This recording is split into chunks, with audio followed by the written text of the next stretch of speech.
بسم اللہ الرحمن الرحیم الحمد للہ رب العالمین والصلاة والسلام علی رسولہ الامین محمد وآلہ واصحابہ اجمعین وبعد اعوذ باللہ من الشیطان الرجیم بسم اللہ الرحمن الرحیم یا ایہا الذین آمنوا ادخلوا فی السلم کافہ ولا تتبعوا خطوات الشیطان انہ لکم عدو مبین صدق اللہ الجبار العظیم۔ عزیزان محترم،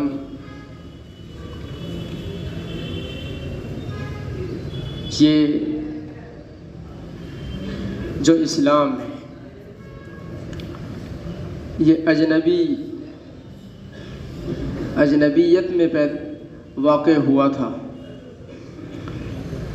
جس وقت لوگ اس کو بالکل نیا سمجھ رہے تھے اور لوگوں کے درمیان جب اسلام کی باتیں کی جاتی تھی تو بالکل انوکھی سی ان کو لگا کرتی تھی کہ بھئی یہ کون سا طریقہ ہے،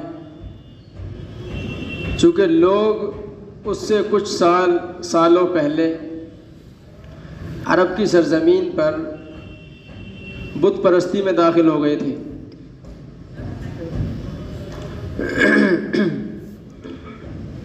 جب اللہ کے نبی علیہ السلام نے ہر طرح کی کوشش کے ساتھ لوگوں کو اسلام کو سمجھانا شروع کیا تو جو لوگ اس کو ماننے لگتے تھے ان سے یہ بھی کہا جاتا تھا کہ اب تم کو اس کے اوپر مکمل عمل کرنا ہے، کسی بھی حال میں ہو اس کو مکمل طور سے عمل میں لانا ہے۔ اب جو اللہ کے نبی علیہ السلام کا حلیہ ہوتا تھا وہی اس کا حلیہ بھی ہوا کرتا تھا جو اس اسلام کو اور اللہ کے نبی علیہ السلام کو ماننے لگتا تھا۔ ان میں کچھ غریب بھی تھے، ان میں کچھ مالدار بھی تھے۔ مالداروں میں مصعب بن عمیر جیسے رضی اللہ عنہ جیسے بھی تھے جو 200 کا جوڑا 200 درہم کا جوڑا پہنا کرتے تھے اس وقت میں، اور غریبوں میں عمار بن یاسر، حضرت بلال رضی اللہ عنہما جیسے بھی تھے۔ یہ بیچارے نوکر تھے جن کو غلام بھی کہا جاتا ہے، دوسرے ملک کے تھے۔ اب جب ان سے کہا جاتا تھا کہ بھائی جو تم سن رہے ہو اور جو تم نے سنا ہے اور جس چیز کو تم نے مانا ہے اس کو عمل میں لانا ہے، تو اب یہ کیسے کریں؟ تو ادھر حضرت بلال رضی اللہ عنہ تھے، عمار بن یاسر تھے، ادھر حضرت مصعب بن عمیر تھے۔ مصعب بن عمیر تو اچھے خاصے گھر کے تھے، جب انہوں نے اسلام قبول کیا تو ان کے گھر والوں کو پتہ چل گیا،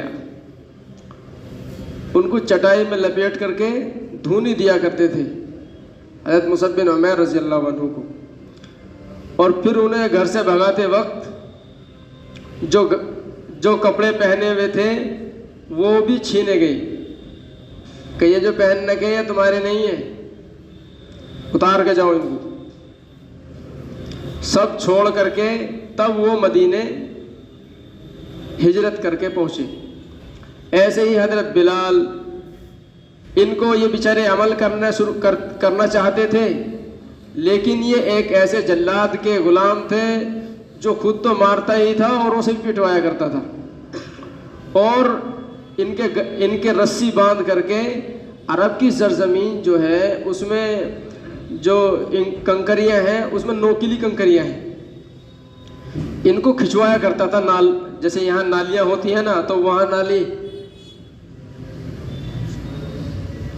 تو وہاں جو نالیاں ہوتی ہیں وہاں ان میں پانی نہیں ہوتا، وہ خشک ہوتے ہیں، چونکہ ریت زیادہ ہوتا ہے نا، تو ایسی بنی ہوئی جو نالیاں ہوتی ہیں ان میں وہ لڑکوں سے کھنچوایا کرتا تھا، اور پھر کسی جگہ پر ان کو باندھ کر کے خود بھی مارتا تھا، ابو جہل جیسے انسان سے ہی پٹوایا کرتا تھا، اوروں سے ہی پٹوایا کرتا تھا. تو ان کے لیے عمل کرنا بڑا مشکل ہوتا تھا، بڑا مشکل ہوتا تھا. لیکن جتنا ہوتا تھا اور جتنا یہ برداشت کر سکتے تھے اتنا کرتے تھے، کیونکہ اللہ تعالیٰ نے فرمایا تھا یا ایھا الذین آمنوا ادخلوا فی السلم کافہ، کہ ایمان والو مکمل طور سے اسلام میں داخل ہوئیے، مکمل طور سے اسلام میں داخل ہوئیے. جو اسلام بتاتا ہے اور جو ایمان کا تقاضا ہے اس پر مکمل آ جائیے. آدھا ادھر آدھا ادھر ایسا نہ کیجیے. ایسا ہوگا تو پھر دماغ میں اور دل میں شک پیدا ہو جائے گا، شک آ جائے گا. اس لیے شک کو دور کیا ہے. شک کو دور اس امت کی بھی لوگوں کی کیا ہے، شک کو دور اللہ نے اس امت کے پہلے نبیوں کی بھی کیا ہے. حضرت موسیٰ علیہ السلام بھی چاہتے تھے کہ اللہ تعالیٰ کو دیکھیں، ان کے بھی دماغ میں تھا یہ کہ ان کو دیکھیں. کوہ طور پر جب پہنچے تو اللہ نے فرمایا فَاخْلَعْ نَعْلَيْكَ، جوتے اتار دیجئے اپنے، وَأَنَا اخْتَرْتُكَ فَاسْتَمِعْ لِمَا يُوحَىٰ، میں نے تمہیں اپنی رسالت کے لیے چنا ہے. فَاسْمَعْ، غور سے سنیے، کان کھول کر، جو میں آپ کے اوپر نازل کر رہا ہوں یا جو وحی کر رہا ہوں اس کو غور سے سنیے. اِنَّنِي أَنَا اللَّهُ لَا إِلَٰهَ إِلَّا أَنَا فَاعْبُدُنِي. سنیے موسیٰ، میں ہی اللہ ہوں. کیا فرمایا؟ میں ہی اللہ ہوں، میرے علاوہ کوئی معبود ہے ہی نہیں، میری ہی عبادت کیجیے. سب ہٹا دی اللہ تعالیٰ نے. اننی انا اللہ، یہاں بہت ساری تاکیدیں لگائی ہیں اللہ نے. یہ تاکید ایسی لگائی ہیں کہ تمام کی تمام جو شکی اور تمام شبہاتی چیزیں تھی سب کو ختم کر دی. کیونکہ موسیٰ علیہ السلام کے وقت میں فرعون بھی تھا، وہ بھی کہتا تھا انا ربکم الاعلی، میں تو سب سے بڑا تمہارا رب ہوں، وہ یہ کہتا تھا. اور جو موسیٰ علیہ السلام کے اور فرعون کے وقت کے لوگ تھے ان میں کچھ قبطی تھے، غور سے سننا، ان میں کچھ قبطی بھی تھے اور کچھ کنعانی بھی تھے. قبطی مصر کے رہنے والے تھے اور کنعانی مصر کے آس پاس ایک جگہ ہے جہاں یوسف علیہ السلام پیدا ہوئے تھے اور یعقوب علیہ السلام تھے، وہاں ایک کنعان نام سے گاؤں ہے، اس کو کہتے ہیں. وہاں کے تھے یوسف علیہ السلام جب کنویں میں ڈالے گئے تھے، وہ پورا قصہ آپ حضرات کو سب کو معلوم ہے، تو مصر آئے تھے. تو یہ دونوں اور ان کے بعد میں جب ان کا راز فاش ہو گیا تھا تو انہوں نے حضرت یعقوب علیہ السلام اور اپنے بھائیوں کو بھی یہی بلا لیا تھا، تو یہ بھی مصر ہی میں رہنے لگے تھے. تو یہ دو قوم مصر میں رہ رہی تھیں. اب جب مصر کا جو بادشاہ تھا جس کو فرعون کہتے ہیں، اس نے دیکھا کہ اس کو مجوسیوں نے بتایا کہ ایک بچہ پیدا ہوگا جو تمہاری حکومت کو ختم کر دے گا. تو انہوں نے یہ کام کیا کہ جتنے کنعانی تھے سب کو اپنے دربار میں لگا لیا کام پر. تمہیں یہ کرنا ہے، تمہیں پانی پلانا ہے، تمہیں کیا نام روٹی پکانا ہے، تمہیں اینٹ لگانا ہے، تمہیں جھاڑو لگانا ہے، تمہیں یہاں اخبار لگانا ہے، تمہیں کرسی سیدھی کرنی ہے. اس طریقے سے انہیں سب کو لگا لیا اپنے یہاں. اور وہاں ایک بت تھا جس میں ان کی عبادت ہوا کرتی تھی. بات سمجھ میں آ رہی ہے نا؟ تو یہ لوگ جو کنعانی تھے یہ بتوں کی پوجا نہیں کرتے تھے. بتوں کی پوجا جو کرتے تھے یہ مصر والے کرتے تھے جن کو قبطی کہتے ہیں. یہ موسیٰ علیہ السلام کے جو خاندانی تھے یہ صرف دیکھا کرتے تھے. یہ جیسے آج ہم لوگ دیکھ رہے ہیں کہ یہ جل میے چل رہی ہے، یہ او چل رہا ہے، یہ اس کا دیا چل رہا ہے، یہ 40واں ہو گیا چل رہا ہے، یہ 36واں چل رہا ہے. ایسے جیسے ان کے تیوہار ہوا کرتے ہیں وہ اپنے اعتبار سے اس ٹائم پہ چڑھایا کرتے تھے جیسے آج کے ٹائم پہ چڑھاتے ہیں لوگ, یہ دیکھا کرتے تھے. اب موسیٰ علیہ السلام نے اپنے خاندان والوں کی تشکیل کی کہ بھائی فرعون ایسے ایسے کرتا ہے, اس لیے اس کو وحدانیت کو بچانے کے لیے یہاں سے نکلو, اگر ایمان بچانا ہے تو یہاں سے نکلو. ان کو لے کر کے نکل رہے تھے موسیٰ علیہ السلام. جب موسیٰ علیہ السلام ان کو لے کر نکلے, اور نکلے بھی تھے, تو جب موسیٰ علیہ السلام نکلے تھے تو رات میں راستہ بھٹک جانے کی وجہ سے فرعون کا لشکر ان کے پیچھے ہی آ گیا تھا, جس نے ان کا پیچھا کیا. اور موسیٰ علیہ السلام اپنے لشکر کو لے کر نکل رہے تھے, اور جو ندی ہے اس ندی کے اوپر ہی پہنچے تھے. ادھر فرعون کا لشکر آیا تھا, اور اوپر سے یہ لوگ دیکھ رہے تھے کہ یہ سب ڈوب رہے ہیں, مارے جا رہے ہیں, پٹکے جا رہے ہیں اور ڈبوئے جا رہے ہیں. یہ سب اپنی آنکھوں سے دیکھ رہے تھے موسیٰ علیہ السلام کے ساتھ میں جو کنانی تھے یہ لوگ. لیکن جب تھوڑی سی دور جا کر کے وہی بچڑا دیکھا انہوں نے, جس کو فرعون کے دربار میں دیکھا کرتے تھے کہ اس کو دھو رہے ہیں, کوئی اس کے اوپر منہ ادھر سے دودھ ڈال رہا ہے تو اس کے تھنوں میں کو نکل رہا ہے, کسی میں ٹنکی لگی ہوئی ہے تو پانی نکل رہا ہے, اور کوئی اس کے سامنے ہاتھ جوڑ کر بیٹھا ہے, کوئی اس سے مانگ رہا ہے, کوئی اس پہ چادر چڑھا رہا, یہ ساری چیزیں دیکھا کرتے تھے. تو انہوں نے ابھی تھوڑی سی دور پہنچے تھے اور وہ بچڑا سا دیکھ کر کے کہنے لگے, موسیٰ ہمارے لیے بھی تو ایک ایسے ہی خدا کا انتظام کر دے, کہاں تو ہمیں لیے پھرے گا. یہ انہوں نے یہ بات کہی. یہ کہاں کہی؟ ایک صحبت میں رہ کر کے, اور ایک اپنا ٹائم جہاں گزار رہے تھے وہاں رہ کر کے, جو اپنی انہوں نے آنکھوں سے دیکھا تھا وہی وہ شرک جو یہ صرف دیکھ رہے تھے اور شرک والوں کے ساتھ میں رہ رہے تھے. ذرا سی پریشانی ان کے سامنے آئی کہ کھانا تھوڑا کم ہو گیا, پانی تھوڑا کم ہو گیا, اور جو رات کو ہو سکتا ہے سردی وغیرہ ہو تو اس میں تھوڑا کمبل وغیرہ میں تھوڑی دقت آئی. ان کے اوپر جو دل میں بات تھی شرکیہ, وہ ایک دم عود کرائی, وہ زبان پر آ گئی. اس لیے اللہ تعالیٰ نے بالکل صاف کہا, شرک کو دور کیا ہے اس امت سے بھی, پھر کہ تم بھی, ان اللہ لا یغفر ان یشرک بہ ویغفر ما دون ذلک لمن یشاء, کہ شرک کے شائبے کے اور شرک کے گمان میں بھی مت پھنسنا. اگر فمن یعمل مثقال ذرۃ شرا یرہ, جو شر ہے, اگر شر گناہ کا ہے وہ بھی سامنے آئے گا, اور اگر شر نفاق کا ہے تو وہ بھی سامنے آئے گا, اگر شر کفر کا ہے اور شر شرک کا ہے یہ سامنے آئے گا, اور جس قسم کا شر سامنے ہوگا وہ سامنے آئے گا. فمن یعمل مثقال ذرۃ خیرا, اور جو خیر کا کام ہے, جس درجے کا خیر ہے, چاہے بہت بڑا ہے, چاہے اس سے چھوٹا ہے, چاہے بالکل ذرہ برابر ہے, وہ بھی سامنے آئے گا.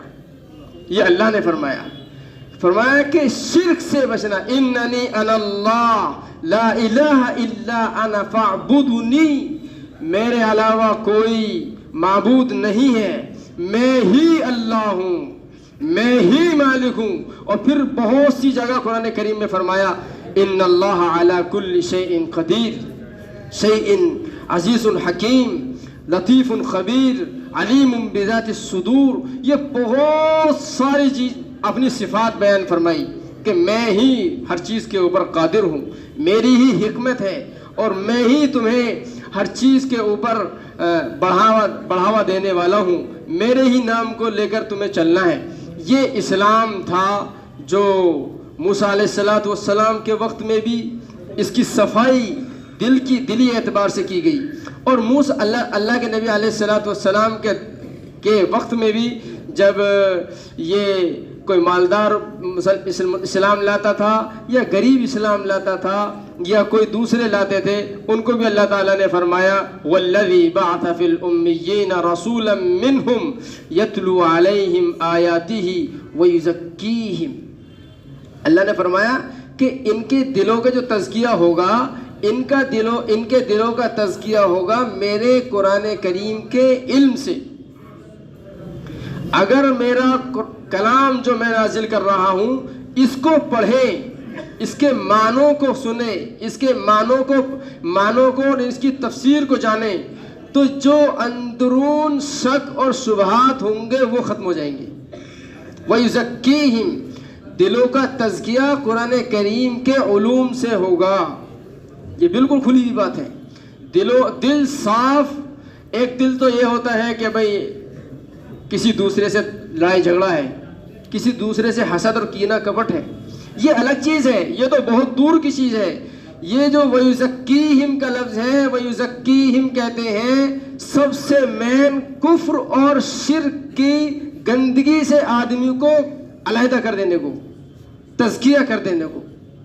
اس کے بعد جب دل ان چیزوں سے پاک ہوگا، پھر تفکیری طور پر اس پر آئے گا کہ بھائی اللہ تعالیٰ نے وَمِن شَرِّ حَاسِدٍ إِذَا حَسَدَ سورۃ الفلق نازل فرمائی ہے، اس میں ساری چیزیں یہ ذکر فرمائی ہیں۔ وَيُزَكِّيهِمْ کا لفظ جو آیا ہے، تو اس لیے اللہ تعالیٰ نے اپنے ایک ایک انسان کو، ایک ایک بندے کو جو حضرت آدم علیہ السلام سے اور قیامت تک آئے گا، اس کو سب سے پہلے ساری چیزیں مہیا فرمائی، اس کے بعد میں پھر اس کو چلنے، رہنے، اور اس کو کیسے روزے کیسے رکھنے ہیں، عبادت کیسے کرنی ہے، اور عید خوشی کیسے منانی ہے، یہ تمام چیز اللہ تعالیٰ نے خود سکھائی ہے۔ اس کے لیے اللہ تعالیٰ نے رسول بھیجے ہیں، اور یہ فرمایا ہے، دیکھو کتنا بڑا فرق فرمایا کہ 10 محرم کو فرعون غرق ہوا تھا، تو 10 محرم کے فرعون کے غرق پر جو یہ مصر والے ہیں، یا جن کو شیعہ حضرات کہتے ہیں، یہ جو عیسائی کہتے ہیں، شیعہ حضرات چھوڑ دیجئے، عیسائی کہتے ہیں، یہ روزہ رکھا کرتے تھے مدینے میں 10 محرم کا۔ جب اللہ کے نبی علیہ السلام نے ہجرت فرمائی مکہ سے مدینہ، تو انہوں نے پوچھا بھائی تم کس چیز کا روزہ رکھتے ہو؟ تو انہوں نے فرمایا کہ آج کے دن فرعون غرق ہوا تھا، موسیٰ علیہ السلام کو نجات ملی تھی، اس لیے ہم آج کا دن کا روزہ رکھتے ہیں۔ تو چونکہ عیسائی لوگوں نے اللہ کے نبی علیہ السلام کو نہیں مانا، انہوں نے یہ تو مانا کہ ہاں یہ آخری نبی ہے جو دوسرے خاندان سے آئے ہیں، لیکن اس عداوت کی وجہ سے کہ دوسرے خاندان سے آئے ہیں، انہوں نے اللہ کے نبی کو تسلیم ہی نہیں کیا۔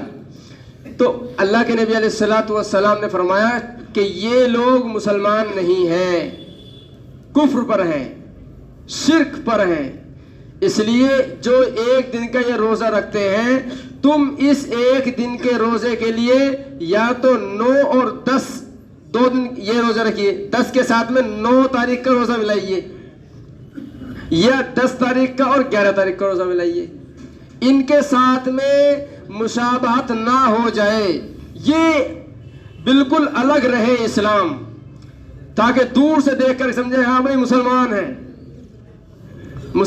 ہیں، یہ یہاں بھی بالکل الگ رہے گا، اور مرتے ٹائم بھی بالکل الگ رہے گا۔ یہ مرتے ٹائم بھی مسلمان الگ ہوتا ہے، اور جب یہاں دنیا میں رہتا ہے تب بھی الگ ہوتا ہے، اور جب مرنے کے بعد اٹھے گا تب بھی بالکل الگ ہوگا، بالکل ہر چیز میں الگ ہوگا۔ یہاں ہے سب کو معلوم ہے کہ یہ کون ہے، مسلمان ہے، اور جب یہاں سے جائے گا تو یہ کپڑے میں لپیٹ کر کے قبر میں رکھا جائے گا، وہاں بھی بالکل تمام کے تمام قوموں سے الگ رکھا جاتا ہے۔ کسی میں گڑھا کھود کر کے یوں ہی رکھ دیتے ہیں، کسی کو تابوت میں رکھتے ہیں، کسی کو جلا دیتے ہیں، کسی کو پھینک دیتے ہیں، کسی کو دریاؤں میں ڈبو دیتے ہیں، سب بالکل الگ ہیں۔ اسلام کا ماننے والا جیسے اسلام بالکل الگ ہے، ویسے ہی اسلام کا ماننے والا بھی بالکل الگ جاتا ہے، اور پھر مرنے کے بعد جب اٹھیں گے تو اسلام کے ماننے والا بھی بالکل الگ اٹھے گا۔ اس کو اللہ تعالیٰ ان کے ساتھ میں رکھے گا ہی نہیں جنہوں نے اللہ کو مانا ہی نہیں۔ وَامْتَازُوا الْيَوْمَ أَيُّهَا الْمُجْرِمُونَ، جس کیٹیگری کا مجرم ہوگا اسی کیٹیگری کا بالکل اسلام والے سے الگ ہوگا۔ کفر پر ہے تو بالکل اسلام والوں کے پاس رہے گا ہی نہیں، دور الگ کہیں، اور مسلمان ہے، ایمان والا ہے، تو ایمان والا ہونے کے بعد میں کوئی شرابی تھا، کوئی زانی تھا، کسی نے کسی کا حق مار رکھا تھا، یہ ہوگا تو الگ، لیکن ان کافروں کے ساتھ میں نہیں ہوگا. تھوڑی سی اپنی جو غلطیاں تھیں ان کو بھگتنے کے بعد میں جنت میں ضرور جائے گا، لیکن وہ حشر اس کا نہیں ہوگا جو منافقوں کا ہوگا، جو کافروں کا ہوگا اور جو دوسرے مذہب والوں کا ہوگا. یہ اسلام کا فرق ہے. اللہ نے دنیا میں بھی اسلام کو الگ رکھا ہے. الاسلام یعلو ولا یعلی علیہ، اسلام یہاں بھی غالب ہے اور یہاں بھی ہر ایک کے اوپر ہے. اسلام والے یہاں بھی ہر ایک کے اوپر، اور اسلام والوں کے لیے ہی اللہ نے دنیا کی تمام چیزیں بنائی ہیں، چاہے اسلام والوں کو معلوم ہو یا اسلام والوں کو معلوم نہ ہو. جس دن اس دنیا سے اسلام والے ختم ہو جائیں گے، نہ یہ زمین رہے گی، نہ یہ آسمان رہے گا، نہ یہ چاند رہے گا، نہ یہ سورج رہے گا، نہ یہ سمندر رہے گا، نہ یہ دریائے رہیں گے، اور نہ یہ فلک رہے گا، اور نہ یہ چڑیا رہیں گی، اور نہ یہ کبوتر رہیں گے، اور نہ یہ کوئی چیز رہے گی. اللہ تعالیٰ ان سب کو توڑ پھوڑ کر برابر کر دے گا. ہے نہیں ایسا؟ یہ ہماری وجہ سے ہے، یہ آپ کی وجہ سے ہے، یہ اللہ والوں کی وجہ سے ہے جو اللہ نے چلا رکھی ہے. یہ بس اگر اس کو ہم سمجھ لیں اور اس کے اوپر عمل کر لیں تو اللہ تعالیٰ، اور اللہ تعالیٰ سے اس کی ہدایت کی دعا مانگ لیں کہ اللہ تو جیسے ہمیں جمعے کے دن یہاں لاتا ہے ویسے ہی 5 وقت ہمیں یہاں لانے کی توفیق اور لانے کی ہدایت عطا فرما، اور 5 وقت نماز پڑھنے کی ہدایت عطا فرما. تو یہ ہدایت اور یہ اسلام، ہدایت کے آ جانے سے یہ اسلام ہمارے دلوں اور دماغوں میں آئے گا، اور پھر ہمارا جسم بھی منور ہوگا اور ہمارا گھر بھی منور ہوگا، اور ہمارا یہ محلہ بھی اور گاؤں بھی، اور یہ دلی نہیں پوری دنیا ہمارے ہم سے منور ہوگی، اور لوگ ہم سے اس اسلام کو جاننے کے لیے، اس کی نورانیت لینے کے لیے لائن میں لگے ہوئے ہوں گے کہ اس کا تعارف بتائیے. تو تعارف کرانے کی ضرورت نہیں. جیسے صحابہ کہا کرتے تھے کونو مثلنا، تو ہم بھی یہی کہیں گے کہ کونو مثلنا، کہ ہماری طرح ہو جائیے. فلاح دنیا میں بھی پائیں گے اور آخرت میں بھی کامیاب ہو جائیں گے. اللہ تعالیٰ سے دعا یہی ہے کہ اللہ تعالیٰ عمل کی توفیق عطا فرمائے.